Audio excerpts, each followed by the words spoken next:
Hello, Facebook family. I have decided to do this video. It has been weighing very heavily on my heart and on my mind as well. And it was something that I wanted to say early on, but there were so many emotions and so much pressure for me to go with the popular opinion about who George Floyd was. And sometimes it can be difficult when there are just so many external pressures to say what you believe. And this was an instance where I felt like my silence would have been better in the beginning, but the more that I think about it, I realize that we are being sold a lot of lies, and at the detriment to the Black community, at the detriment to the white community, and at the detriment to America as a whole. So I want to come out and say that I do not support George Floyd and the media depiction of him as a martyr for Black America. I'm going to explain why, and I hope that some of you guys will understand where I'm coming from. I have spent a considerable amount of time reading a lot of Black authors that I think are some of the most brilliant Black Americans breathing. Walter Williams, Shelby Steele, Thomas Sowell, and I recently came across something that was an idea that was planted into my head by Shelby Steele, and it has been something that I cannot forget. It is something that will stick with me for the rest of my life. And it is something that I hope for the Black Americans that are watching will stick with you for the rest of your life. Shelby Steele said that the Black community is unique from other communities. Our culture is unique from other communities because we are the only community that caters to the bottom denominator of our society. Now, let me explain what that means. It means to say that not every Black American is a criminal, not every Black American is committing crimes, but we are unique in that we are the only people that fight and scream and demand support and justice for the people in our community that are up to no good. You would be hard pressed to find, a Jewish person who has spent 5 stints in prison, who commits a crime and dies while committing a crime, and that the Jewish people champion and demand justice for. You will be hard pressed to find this in white America. You'll be hard pressed to find this even in Latino America. If there is a person that is spent multiple times in prison, you are not going to see a bunch of Latinos coming out demanding justice for this person, even if, and I want to be very clear, what I'm saying is not any defense for Derek Chauvin. I hope Derek Chauvin gets the justice that he deserves to be, implemented upon him, and that the family of George Floyd deserves justice for the way that he died. But I also am not going to accept the narrative that this is the best the Black community has to offer. For whatever reason, it has become fashionable over the last 5 or 6 years for us to turn criminals into heroes overnight. And it is something that I find to be despicable, and it is something that I refuse to stand by any longer, and I am not going to play a part in it, no matter how much pressure comes from Black liberals and Black conservatives as some token of people wanting you to believe that this is the only way you can be Black, is you have to say this was wrong and that this person was amazing. I won't do that. George Floyd was not an amazing person. And as soon as this video hit the internet, I did just basic searches. Everyone jumped on it and was looking at the police officer, and everyone agrees that the police officer was wrong, and the police officer has been arrested. So that is not the reason I'm not discussing that, is because that is not something that has been misconstrued in the media. He has been turned into the devil that he is, and there is no reason for us to harp on that any longer, because white Americans are not uplifting Derek Chauvin as a victim or pretending that he's an amazing human being. But George Floyd is being uplifted as an amazing human being. For those of you who have not yet seen the clips and did not pursue or wait for more clips to come out, first and foremost, George Floyd at the time of his arrest was high on fentanyl, and he was high on methamphetamine. This came back in both of his autopsy reports. If you pursue the 911 transcript, you can see the person describing somebody who is out of their mind high, and which is what made the person fearful, because he tried to use a bill that I guess was a fake bill to purchase something, and then he was outside acting weird, and they, in their police call, said that this person was obviously distorted and on drugs.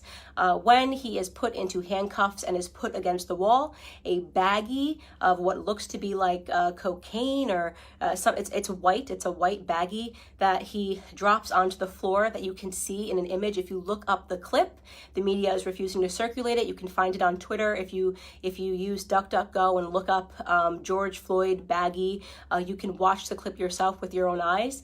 He had drugs on him at the time of his arrest. Now, barring all of that, nobody thinks that he should have died during this arrest, but what I find despicable to be is that everyone is pretending that this man lived a heroic lifestyle when he didn't, and I want to talk about what his lifestyle was leading up to this moment and why I refuse to accept the narrative that this person is a martyr or should be lifted up in the Black community and that we should be buying t-shirts with his name on it, okay?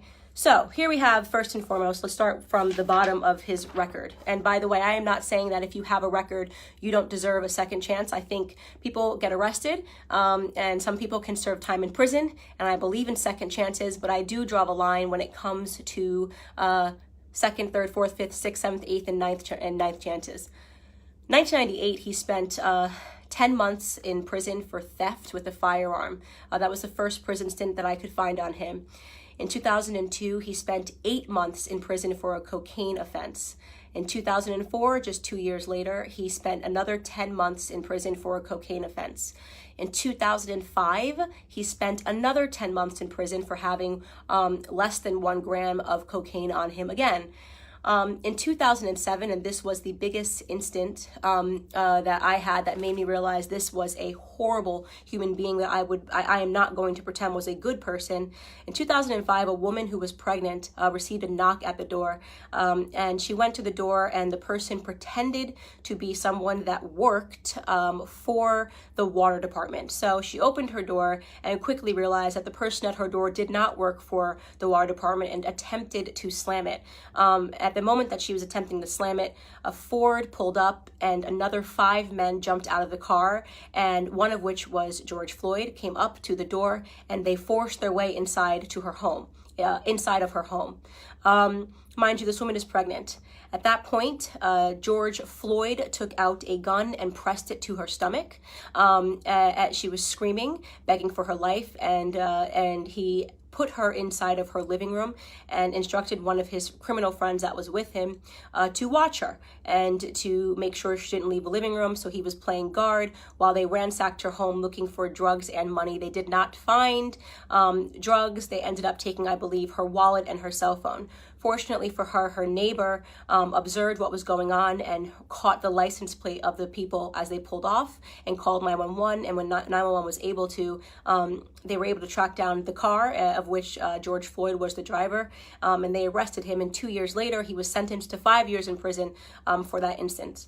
Now, you can say the media is portraying it like he was just getting his life together after, being released in 2014 following that incident. He was just getting his life together and moved and was going to start afresh. I'd like to believe all of those things, and there's a gap, and he never got in trouble for 5 years until this incident when the police were called on him again. But you are defying common sense to believe that this person suddenly became an exemplary character but happened to be high on fentanyl and methamphetamine and trying to use a bill, a fake bill, to purchase something. And so, in my opinion, George Floyd was a criminal. He was a criminal.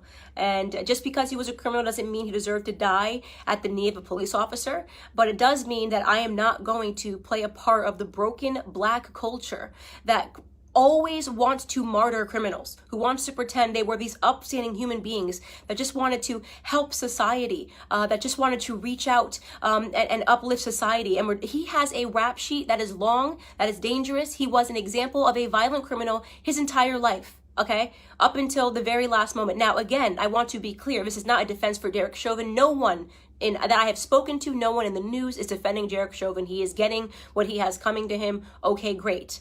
But why are we pretending that this criminal should be upheld as a citizen, as a martyr in Black America? A martyr for a fake narrative, by the way. Police brutality, racially motivated police brutality is a myth. Okay, so let's get into that. Not only are we using this death, right, and allowing it to cause these riots and protests, pretending this was some upstanding citizen in the Black community who was tackled down and killed for no reason, right? Not only are we allowing it to inspire riots in which Black people are dying, in which actual upstanding Black citizens are dying. Case in point, I'm sure you guys have all now seen David, the sheriff that just was shot and killed because he was trying to protect a pawn shop. Please look him up if you haven't seen it. I'm blanking on his last name. His first name is David, who was shot and killed for trying to protect a pawn shop from looters, an upstanding citizen, an actual head of a police. He was the head of a police his entire life, 77 years old, did everything right? So we now have to kill upstanding Black citizens because a non-upstanding Black citizen, a career Black criminal, died. Now, did he deserve to die in that manner? No. I can't say it enough. No, he didn't deserve to die in that manner. But I will be damned if the rest of us upstanding Black citizens have to suffer because of this incident that rarely ever happens in America. So here are some numbers for you people that are still believing that police brutality is a real, racially motivated police brutality is a real thing. First and foremost, okay, you have a 25% higher chance as a violent white criminal of dying at the hands of a police officer than you do as a Black criminal. Last year, a total of 9 unarmed black men were killed by police officers and 19 white men were killed by police officers. For those of you that aren't good at mathematics, right, you might be thinking, oh, but Candace, white people represent 60% of the population and Black people represent just 13% of the population. It doesn't matter what percentage of the population you represent. It matters what percentage of the violent criminal community you represent. And unfortunately, Black community commits a disproportionate amount of crimes compared to the white community. Let me tell you, 6% of the population, right? Black men, 6% of the population account for 44% of all murders in this country, according to 2018 statistics. That is what you call a gap. And yet white people who represent 60% of the population, we represent 13, Black men are 6%, only represent 50% of all the murders, right? That makes no sense. That makes no sense. A 6-point variation in a community where we are extreme minorities.